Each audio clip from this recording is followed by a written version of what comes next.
बिस्मिल्लाहिर्रहमानिर्रहीम। Respectable dear viewers, अस्सलाम वालेकुम। आज एक यूनिक टॉपिक के साथ हाज़िर है और आज का टॉपिक लिंग्विस्टिक या इंग्लिश लैंग्वेज से रिलेटेड है। तो जिसने भी हमारे चैनल को सब्सक्राइब नहीं किया वो सब्सक्राइब कर ले। जो सब्सक्राइबर है वो बेल आइकन को लाजमी दबाए ताकि हर नई वीडियो की नोटिफिकेशन सबसे पहले आपको मिल सके। और जो सब्सक्राइबर है वो वीडियो को ज़्यादा से ज़्यादा लाइक और शेयर किया करें ताकि बहुत सारे लोग उससे मुस्तफ़ीद हो सके। अब आज के टॉपिक की जानिब जाते हैं। आज का topic basically word formation processes है in English linguistic with example. यानी वर्ड की फार्मेशन या अल्फाज किस तरह बनते हैं उसके तमाम मराहिल के बारे में या प्रोसेसेस के बारे में या वर्ड फार्मेशन प्रोसेसेस के बारे में इन इंग्लिश लिंग्विस्टिक विद एग्जांपल, या 10 word formation processes in linguistic, या 10 ऐसे तरीके जिसके ज़रिए मुख्तलिफ जो है मराहिल से होते हुए अल्फाज जो है बनते हैं इंग्लिश लैंग्वेज में। तो वो यानी इस लेक्चर में आप लोग के सामने प्रेजेंट करने की कोशिश करेंगे। तो आप लोग को बताता चलूँ कि लैंग्वेज यानी बाकी लैंग्वेजेस की तरह इंग्लिश लैंग्वेज भी, यानी मैं अमूमन लेक्चर्स में ये कहता हूँ कि बाकी लैंग्वेजेस की तरह इंग्लिश लैंग्वेज भी एक जानदार चीज़ है। और जिस तरह जानदार को नशोनुमा की ज़रूरत होती है यानी from first stage to last stage, इसी तरह लैंग्वेज भी या ख़ास तौर पे इंग्लिश लैंग्वेज भी एक जानदार है और उसको भी यानी क्या ज़रूरत पड़ती रहती है, अल्फाज की ज़रूरत पड़ती है। और अल्फाज की ज़रूरत उसकी कहाँ से पूरी होती है, यानी ये अल्फाज जो है किसी लैंग्वेज के खुराक के तौर पर काम करते हैं। तो ये खुराक लैंग्वेज को अल्फाज की सूरत में कहाँ से मिलती है। तो जितनी भी एडवांसमेंट होती है, जितनी भी मतलब है टेक्नोलॉजिकल एडवांसमेंट होती है या इन्वायरमेंटल एडवांसमेंट होती है, जितनी भी मुआशरा तरक्की करता है तो नए नए ईजादात, नए नए चीज़ों के साथ नए नए वर्ड्स जन्म लेते हैं या पुराने वर्ड्स को जो है आपस में मिलाकर नए वर्ड्स तख्लीक किए जाते हैं। तो इस तरह की जो प्रोसेसेस किए जाते हैं ये बेसिकली इंग्लिश लिंग्विस्टिक में वर्ड फार्मेशन प्रोसेसेस कहलाते हैं। तो इसके 10 तरीके यानी 10 मुख्तलिफ तरीके ऐसे हैं जिसके ज़रिए इंग्लिश में अमूमन वर्ड बनते रहते हैं। तो इंट्रोडक्शन की जानिब जानते हैं। यानी word formation processes in linguistic refer to the various way in which new words are created in a language. यानी ये कई तरीकों की तरफ, या वर्ड फार्मेशन प्रोसेस, फार्मेशन कहते हैं बनाने को, प्रोसेसेस कहते हैं अवामिल को। तो यानी लफ्ज़ बनने के जो अवामिल है या तरीके हैं या मुख्तलिफ मेथड्स है या मेथडोलॉजीज़ है लिंग्विस्टिक में, ये मुख्तलिफ ऐसे तरीके हैं जिसके ज़रिए न्यू वर्ड्स बनते हैं।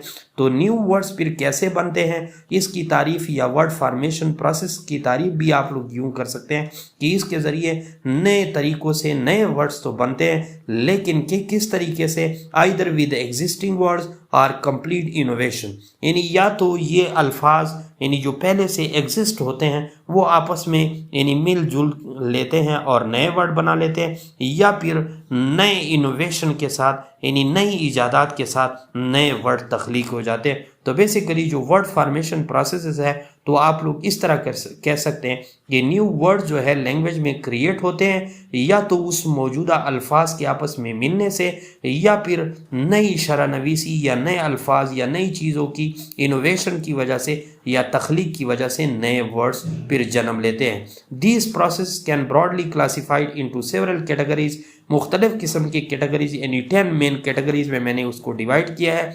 नंबर 1 डेरिवेशन फॉर्म, यानी डेरिवेशन या डिराइव्ड फॉर्म के ज़रिए कैसे अल्फाज जन्म लेते हैं या बनते हैं। Number 2 compounding form, number 3 blending form, number 4 clipping form, number 5 back formation form, और नंबर 6 एक्रोनिम, और नंबर 7 इनिशियलिज्म, और इसी तरह यानी 8 नंबर पे है कन्वर्जन और शिफ्टिंग या शिफ्ट, और इसी तरह 9 पे है रीडप्लिकेशन, और रीडप्लिकेशन क्या है, और 10 नंबर पे है कॉइनेज या कॉइनेज किस तरह या कॉइनेज के तरीके से किस तरह अल्फाज बनते हैं। तो एक एक की जानिब हम जाएंगे, एक एक चीज़ आप लोग के सामने रखेंगे। आप लोग स्टे कनेक्टेड रहे, A to Z लेक्चर को वॉच करें, इंशाअल्लाह अज़ीज़ आपके परसेप्शन में इजाफा होगा। नंबर 1 डेरिवेशन की जानिब जाते हैं। डेरिवेशन क्या होता है? डेरिवेशन कहते हैं अखज़ की गए अल्फाज को। अखज़ किए गए अल्फाज कौन से होते हैं? यानी जिसके आगे या पीछे जो है अफेक्सेस लग जाते हैं। अफेक्सेस से मुराद ले के या साब के जो है फिक्स किए जाते हैं, नफस यानी उसके साथ नस्ब किए जाते हैं। यानी किसी वर्ड के साथ आगे या पीछे, यानी आगे अगर उसको लगा दिया जाता है तो प्रीफिक्स यानी साबका, या फिर सुफिक्स जो पीछे लगा दिया जाता है। तो इसी तरह जो अफेक्सेस होते हैं उससे फिर वर्ड जो डिराइव्ड होते हैं, अखज़ होते हैं, इस प्रोसेस को, इसी अमल को जिससे नए वर्ड तख्लीक हो जाते हैं, इसको डेरिवेशन वर्ड फॉर्मेशन प्रोसेस कहते हैं। यानी कैसे? यानी this process involve adding affixes to a root word to create a new word with different meaning और वर्ड क्लास। यानी ये क्या हो जाता है इस प्रोसेस में, यानी क्या हो जाता है अफेक्सेस किसी भी वर्ड, यानी वर्ड की दो यानी हिस्से मैंने बताए थे। एक वर्ड की साइन होती है जो आईपीएस टेबल में इस्तेमाल होती है, और एक रूट वर्ड होता है या बेस वर्ड होता है जो बेसिकली वर्ड होता है। उस रूट वर्ड या बेस वर्ड के साथ कोई अफेक्सेस मिल जाते हैं, या पहले या बाद में जब उसके साथ मिल जाते हैं तो न्यू वर्ड भी तख्लीक हो जाते हैं, और न्यू वर्ड के साथ उसकी न्यू या डिफरेंट मीनिंग भी होती है, और न्यू डिफरेंट क्लास से भी उसका ताल्लुक होता है। For example adding the suffix यानी नेस। अब नेस की यानी सुफिक्स की एडिशन करते हुए किस किस लफ्ज़ के साथ? टू दी एडजेक्टिव काइंड, यानी काइंड के साथ नेस की यानी ये एडिशन या उसकी जो है मिलाप करते हुए क्रिएट्स द नाउन काइंडनेस, जिससे एक वर्ड काइंडनेस मार्ज़ वजूद में आ जाता है। तो ये kindness derivation word formation process के थ्रू आ जाता है, और यहाँ पे काइंडनेस नाउन के तौर पर काम करता है। तो बेसिकली एक एडजेक्टिव से एक नाउन में यानी उसकी क्लास भी बदल जाती है, उसकी मीनिंग भी बदल जाती है, और उसकी जो है यानी फॉर्मेशन प्रोसेस जो है वो डेरिवेशन वर्ड फॉर्मेशन प्रोसेस है। तो इसको इस किस्म के अल्फाज को कहते हैं अखज़ की गए अल्फाज, या डेरिवेशन प्रोसेस से ली गए लिंग्विस्टिक में उसको डेरिवेशन कहते हैं। इस तरह नंबर 2 जो है कंपाउंडिंग है। कंपाउंडिंग में क्या होता है? Compounding involves combining 2 or more words to create a new word with the distinct meaning. यानी इस कंपाउंडिंग का लफ्जी मतलब मुरक्कब होता है, यानी उसमें 2 या 2 से ज़्यादा अल्फाज को आपस में मिलाया जाता है, जिससे एक नया वर्ड एक नुमाया मीनिंग के साथ मार्ज़ी वजूद में आ जाता है। फॉर इंस्टेंस मिसाल के तौर पर कंबाइनिंग टूथ एंड ब्रश, यानी टूथ भी एक वर्ड है और ब्रश भी एक वर्ड है। जब उसको आपस में कंबाइन किया जाता है result in the word tooth brush, जिससे टूथ ब्रश जो है एक कंबाइन वर्ड जो है मार्ज़ वजूद में आता है। टूथ अगरचे अलहदा वर्ड है, सेपरेट वर्ड है, और ब्रश भी अलहदा है, लेकिन इन दो वर्डों को जब आपस में जोड़ दिया जाता है तो एक ही वर्ड टूथ ब्रश मार्ज वजूद में आता है। तो इसी तरह जो नए वर्ड्स बनते हैं इसको कंपाउंडिंग वर्ड फॉर्मेशन प्रोसेस कहते हैं। इस तरह 3rd नंबर पे है ब्लेंडिंग। ब्लेंडिंग भी मिक्सचर को कहते हैं, लेकिन मिक्सचर का भी अपना तरीका है इंग्लिश लिंग्विस्टिक में। यानी blending is the process of combining parts of 2 or more words to form a new words. यानी इसमें ब्लेंडिंग तो होता है कंपाउंडिंग की जानिब, लेकिन यहाँ पे 2 या 2 से ज़्यादा अल्फाज कि या चंद हिस्से आपस में मिल जाते हैं, या पूरे जो है यानी उसके यानी वो क्या मिल जाते हैं, यानी पार्ट यानी combining parts of 2 or more words to form a new words. यानी या तो अल्फाज से यानी 2 अल्फाज से ज़्यादा या ये 2 अल्फाज ही मिल जाते हैं, या फिर उसके चंद हिस्से आपस में मिल जाते हैं। तो इस किस्म के वर्ड फॉर्मेशन प्रोसेस को हम ब्लेंडिंग कहते हैं या मिक्सचर कहते हैं। यानी कैसे? N example is the blend of breakfast and lunch. यानी कैसे ब्लेंड, जब ब्लेंड कहते हैं मिक्सचर को, आमेज़े को, तो ब्रेकफास्ट एंड लंच जब उसको आपस में यानी जोड़ा जाता है और उसके कुछ हिस्से आपस यानी ब्रेक और लंच आपस में मिलकर यानी लंच में भी यानी नच आपस में मिलकर यानी वो क्या बन जाता है, यानी ब्रंच बन जाता है। To create the word brunch, जो मतलब है ऑफिस में आप चाय या रोटी या मतलब है पकोड़े वगैरह कहते हैं, जिसको यानी दोपहर के खाने से पहले और सुबह जो है ब्रेकफास्ट के दरमियान जो ऑफिस में खाना होता है या बाहर खाना होता है, तो इसको ब्रंच कहते हैं इंग्लिश में। तो बेसिकली ये वर्ड जो है ब्लेंडिंग वर्ड फॉर्मेशन से वजूद में है, क्योंकि ब्रेकफास्ट से एक BR लिया गया है और लंच से UNCH लिया गया है। तो ये बेसिकली ब्लेंडिंग वर्ड फॉर्मेशन है। इस तरह क्लिपिंग, क्लिपिंग किस चीज़ को कहते हैं, यानी क्लिपिंग वर्ड फॉर्मेशन क्या होता है? Involves shortening a word by removing one और मोर सेलेबल, यानी क्या होता है, एक या दो सेलेबल्स जो होते हैं उसको जब हटा दिया जाता है, उसको मुख्तसर शॉर्टनिंग किया जाता है, तो इस से जो वर्ड्स हमारे वजूद में आते हैं उस वर्ड फॉर्मेशन प्रोसेस को क्लिपिंग वर्ड फॉर्मेशन प्रोसेस कहते हैं।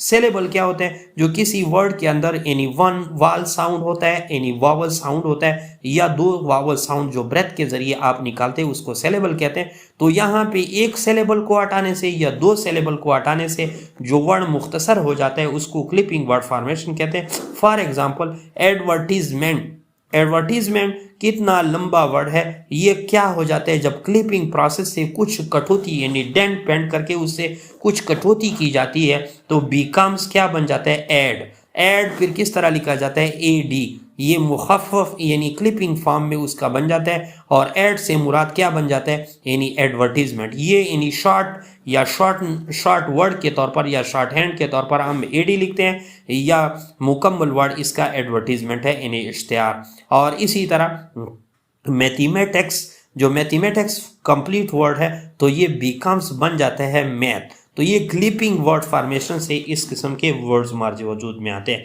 इसी तरह 5th नंबर पे है बैक फॉर्मेशन। बैक फॉर्मेशन का प्रोसेस क्या होता है, यानी back formation is the creation of new word by removing an affix from an existing word, यानी किसी वर्ड के साथ जब पहले से कोई साबका या लहका यानी प्रीफिक्स या सुफिक्स लगा हुआ हो, जब उसको उसी चीज से हटा दिया जाता है तो वो क्या हटा दिया जाता है, तो यही प्रोसेस जो है बैक फॉर्मेशन यानी उसकी पुष्ट वर्ड वाली इंफॉर्मेशन देते है, और इसी बैक फॉर्मेशन वाले प्रोसेस को हम back formation word formation process कहते हैं। यानी an example is the creation of word edit from the noun editor, यानी एडिटर से ओ आर को हटाकर एडिट बना दिया जाता है, यानी एडिटर जो होता है वो नाउन होता है यानी ऐड करने वाला, और इसी तरह उस नाउन से फिर वर्ब एडिट बन जाता है जब उसकी ओ आर हटा दी जाती है या उसके बैक इंफॉर्मेशन के अफेक्ट्स को यानी हटा दिया जाता है तो ये एडिट बन जाता है। इस तरह 6 नंबर पे है एक्रोनीम्स और 7 नंबर पे है इनिशियलिज्म। अच्छा, इन दो के दरमियान भी थोड़ा बहुत डिफरेंस पाया जाता है। इस पे मेरे लेक्चर ऑलरेडी अपलोडेड भी, आप लोग डिटेल इंफॉर्मेशन के लिए उसे भी देख सकते हैं।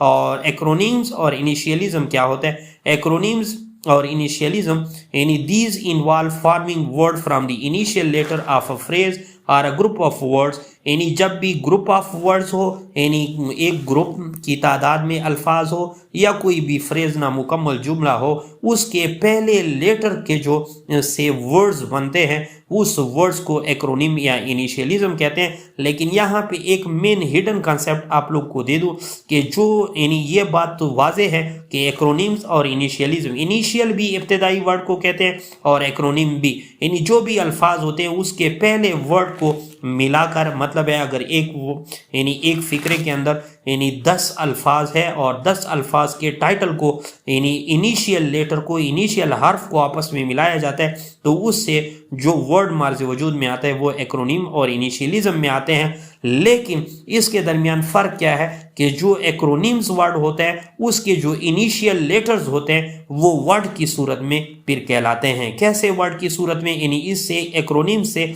मुकम्मल वर्ड तश्कील हो जाता है, अगरचे होते भी एब्रीवेशन है लेकिन उसको हम मुकम्मल वर्ड तस्वर कहते हैं। फॉर एग्जाम्पल यानी नासा, अब नासा को हम वर्ड के तौर पर पुकारते हैं अगरचे उसका नासा, एन जो है नेशनल है, ए जो है एरोनॉटिक्स है और एस जो है स्पेस है और ए जो है एडमिनिस्ट्रेशन है। ये 3 एब्रीवेशन से हमने लिया गया एक यानी एक्रोनिम्स है, लेकिन एक्रोनिम्स में वो पहले इनिशियल लेटर्स जो होते हैं वो क्या बन जाते हैं, वर्ड्स बन जाते हैं, जिस तरह नासा वर्ड बन गया। लेकिन यानी इसको हम वर्ड नासा के तौर पर पुकारते हैं, न कि उसकी एब्रीवेशन फिर हम यानी अमूमन लिखते हैं, क्योंकि इससे हमें पता होता है कि NASA national aeronautics and space administration को कहते हैं। लेकिन जो यूनेस्को है नीचे लिखा हुआ, इसमें हर वर्ड यानी हर लेटर जो है अलग-अलग है। यानी कैसे, United Nation Educational Scientific and Cultural Organization, तो यहाँ पे यूनेस्को जो है यानी हर लेटर जो है अलहदा अलहदा वर्ड का जो है मुखफ़फ़ है, जबकि नासा के अंदर यानी क्या होता है एक ही वर्ड में बन जाते हैं। तो इनिशियलिज्म यानी अलहदा अलहदा लेटर यानी खुद ही तर्जमानी करता है और उस एक्रोनिम्स के अंदर एक्रोनिम्स के अंदर वो जो इनिशियल लेटर्स होते हैं वो फिर वर्ड की सूरत इख्तियार कर लेते हैं। इसी तरह 8 नंबर पे है कन्वर्जन और shift. Conversion involves using a word from one grammatical category as another without changing its form। यानी इसके अंदर क्या होता है यानी शिफ्टिंग होता है, मुंतकिल होता है या कन्वर्ज हो जाता है, यानी ये सूरत से दूसरे सूरत में मुंतकिल हो जाते हैं। और किस सूरत से, एक ग्रामेटिकल कैटेगरी किस्म से एक वर्ड जो है दूसरे ग्रामेटिकल कैटेगरी में चला जाता है बगैर अपनी सूरत को तब्दील करते हुए। कैसे? For example the noun email, यानी इसमें जो नाउन ईमेल के तौर पर अमूमन जो हम ईमेल इस्तेमाल करते हैं तो ये नाउन के तौर पे इस्तेमाल होता है। Can be use as a verb without any changes in spelling, यानी इस ईमेल के वर्ड को हम नाउन के तौर पे भी इस्तेमाल करते हैं और इसी ईमेल को जब हम शिफ्टिंग यानी किसी यानी फिक्रे या सेंटेंस में इस्तेमाल करते हैं तो उसमें वर्ब के तौर पे इस्तेमाल किया जाता है बगैर इसमें कोई स्पेलिंग की चेंजेस करते हुए।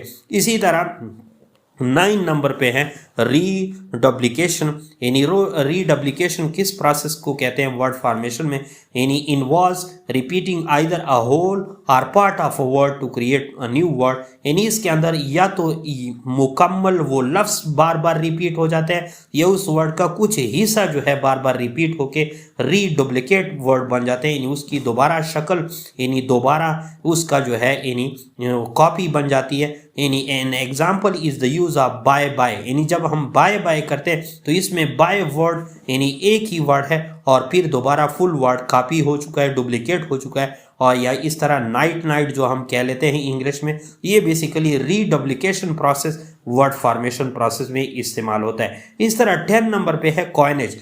कॉइनेज क्या होता है? कॉइनेज वर्ड फॉर्मेशन में वो प्रोसेस है by invention of new thing, new words are coin are produce, यानी नए नए इजादात नए नए चीज़ों के साथ नए नए वर्ड्स भी कायन होता है या प्रोड्यूस होते हैं। फॉर एग्जांपल यानी जो कंप्यूटर की ईजाद के साथ और उसमें फिर ख़ास तौर पर लैपटॉप की ईजाद के साथ, यानी इंस्टाग्राम जो ऐप है, इस तरह ट्विटर भी ऐप है, इस तरह टिकटॉक भी ऐप है।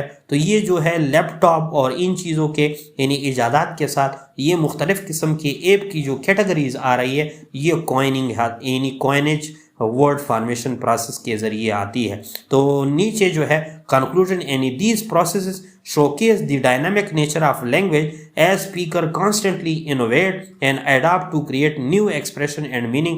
क्योंकि यहाँ पे भी इन कंक्लूजन में भी यही चीज़ मैंने रखी हुई है कि इंग्लिश लैंग्वेज की जो नेचर है वो डायनामिक है, मुतहर्रिक है, हर वक्त जो है ग्रोथ करता रहता है और उसके अंदर जितने भी स्पीकर्स होते हैं, जितने भी इंग्लिश के बोलने वाले होते हैं, मुसलसल उसके अंदर इजादात करते हैं, नए नए वर्ड्स बनाते हैं और इससे नए नए एक्सप्रेशन और नए नए मीनिंग वजूद में आते हैं। तो बेसिकली इंग्लिश लिंग्विस्टिक में ये 10 मेन वर्ड फॉर्मेशन प्रोसेसेस है जिसके ज़रिए इंग्लिश लैंग्वेज जो है आज तक इनरिच है। और नीचे जो है प्रोफेसर सैयद इशफाक अहमद शाह है ब्राइट इंग्लिश लर्निंग ऐप पर आप लोग हमारे चैनल को सब्सक्राइब भी कर सकते हैं और हमारे फेसबुक पेज को जो इसी टाइटल पे लाइक और सब्सक्राइब भी कर सकते हैं। Thanks for watching.